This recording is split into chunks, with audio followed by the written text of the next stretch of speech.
নবী করিম সাল্লাল্লাহু আলাইহি সাল্লাম মাইয়িতকে দাফন করার পরে বলেছেন, ইস্তাগফিরু লিআখিকুম ওয়াসালু লাহু আত-তাসবীত। তোমাদের ভাই যাকে তোমরা দাফন করলে এই মানুষটার জন্য আল্লাহর কাছে এখন ক্ষমা প্রার্থনা করো এবং তার জন্য দোয়া করো।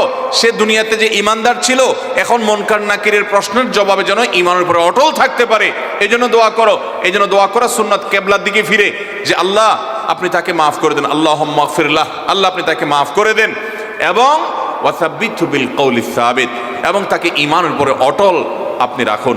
এই দোয়া আমাদের মুর্দাদের জন্য করা হলো সুন্নাত। তাহলে দেখেন, মানুষ মারা যাওয়ার পরে জানাজাতে দোয়া করছি, কবরে রাখার পরে কিবলামুখী হয়ে আমরা তার জন্য দোয়া করছি, আবার যখন আমরা কবর জিয়ারত করতে যাচ্ছি আমরা দোয়া করছি আল্লাহুম্মা গফির লি হাইয়িনা ওয়া মাইয়িতিনা। আমরা দোয়া করছি আসসালামু আলাইকুম আহলাদ দিয়ার মিনাল মুমিনিনা ওয়াল মুসলিমিন আনতুম সালাফুনা ওয়া নাহনু বিল আসাল ওয়া ইন্না ইনশাআল্লাহু বিকুম লাহিকুন।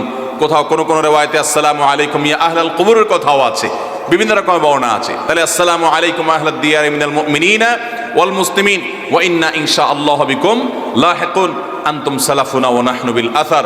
অর্থাৎ হে কবরবাসী, ঈমানদাররা, মুসলিমগণ, তোমাদের প্রতি শান্তি বর্ষিত হোক, তোমাদের সাথে আমরাও যুক্ত হচ্ছি।